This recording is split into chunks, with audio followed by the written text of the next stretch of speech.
So this week, Prince Andrew turns 65 years old. Now, ordinarily, members of the royal family would get, posts on social media from Buckingham Palace. Prince Andrew, unfortunately, gets nothing like that because he's no longer a working royal. I don't really think they'd want to do it. But we had a little look around the area on the day of his birthday, and I think there were some flowers arrived in the morning, and Andrew went horse riding in the grounds of Royal Lodge. Yeah.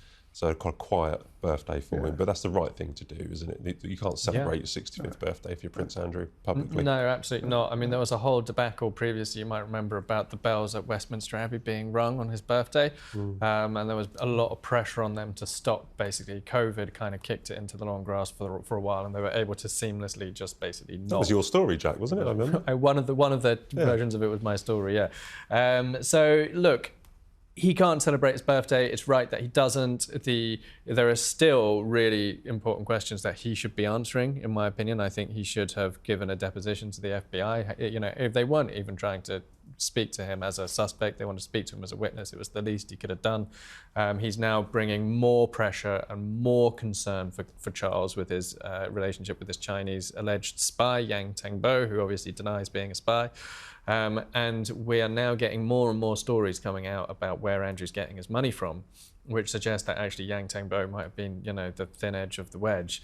And there's potentially a lot more to come out on him. One of your stories, Matt, in fact, him selling his contacts for Pitchett Palace, and where those are going and who's benefiting from it. And for Charles, obviously Andrew's going to need money if he's going to stay at Royal Lodge for the rest of his life. He's going to need money, major amounts of money, for the rest of his life. And if I was Charles, I'd be very concerned about where that money is going to come from, because if he's willing to become a close confidant of a guy who basically the British think is a Chinese spy, who's asking him to smuggle people in and out past security unseen, who's clearly trying to foster a particular type of relationship that has rule breaking sewn into it. I mean, that is absolutely the behaviour of somebody who's trying to cultivate a source, an asset, a contact.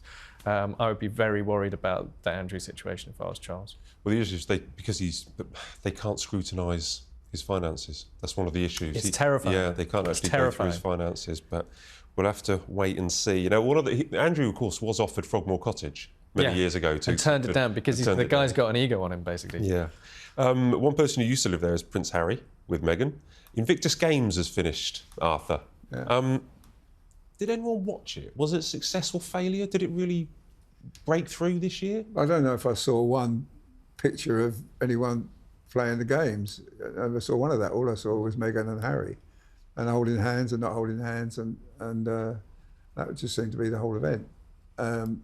Does he need a rebrand, a Meghan-style rebrand? Does he need an Instagram page where he can get his message across? Well, you think about it, you've got to think of the positive. The Invictus Games is a good thing. I mean, what he's done there is brilliant, Harry, and then you've got to congratulate him for that. And the fact that Meghan this time went to support him for a few days is nice, because she's busy flogging her jam at the moment. So to manage to get up there and spend a few days with the injured soldiers was pretty good. No, I think the Invictus Games is probably one of the best things Harry's ever done. I think. I've done lots of work with those injured soldiers. Some are missing 3 limbs, and yet they still want to go and train and compete in these games, and they get to see these lovely spots. I've been to Whistler; it's a beautiful place, and I think that's a great thing he's done. And the fact that Meghan's gone up there to help him is brought a lot more publicity to the games. But we never actually saw anybody playing the games. Now, when I went to the games in Colorado Springs, I got pictures published of Harry playing basketball with the injured soldiers and getting involved in the games.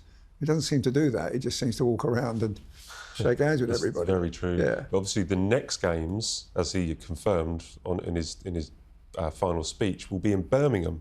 Yeah. In the UK, which brings up all sorts of diplomatic incidents, possibly, because will any members of the royal family go? And also, it's being held in July 2027, which will be Queen Camilla's 80th birthday. So do you think any members of the royal family will go to the games in Birmingham? They went to the London ones. Well, you never know, do you? I mean, the thing is if you can't sort of predict 2 years' time. That's exactly what the palace said to me. I asked them this week. It's a long way in the future. Because the royal family are funny the way they operate. I mean, I could never believe that Harry and his brother split up like they did. That this schism is evolved. I watched those kids grow up together, watch them do everything together. They always talked about each other, always joked with each other. I watched them play football against each other, and I can't believe there's something must have seriously happened there that turned William against his brother like he has, and that to me probably means he won't be going to the Invictus Games, but.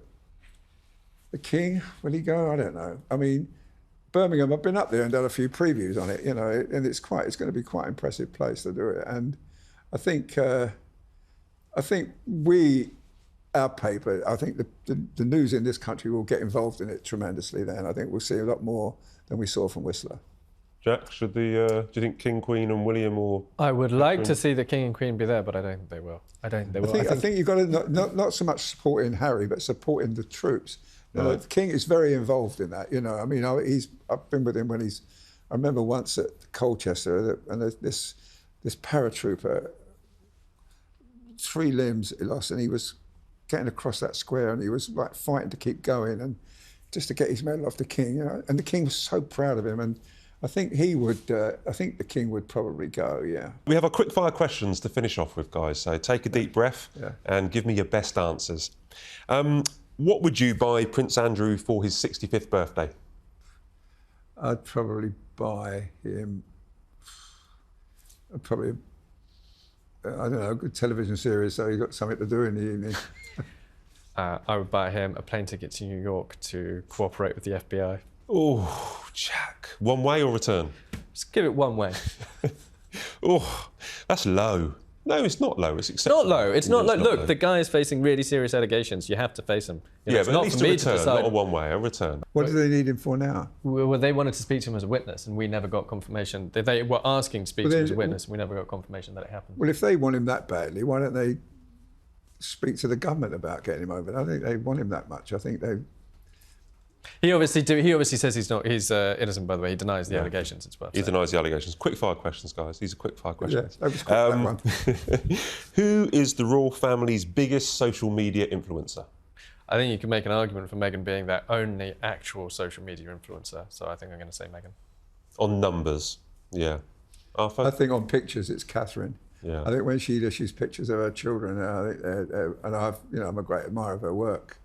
And I think she's the one on pictures certainly, but they don't say an awful lot, do they? No. And finally, there's probably likely to be another Meghan rebrand in 6 months to a year anyway. So what should Meghan call her lifestyle brand? I think she needs to get a name in there. I'm going to go Forever Meghan. There we go. Forever Meghan. I don't know, never Meghan. On that note, I think we'll wrap up. Thanks, guys. It's been a lot of fun and we've been through lots, so I really appreciate you both coming on. Welcome, you're welcome. Well, thanks so much for watching. If you like the show, please leave a comment below because we always read them. And subscribe to the channel so you never miss an episode.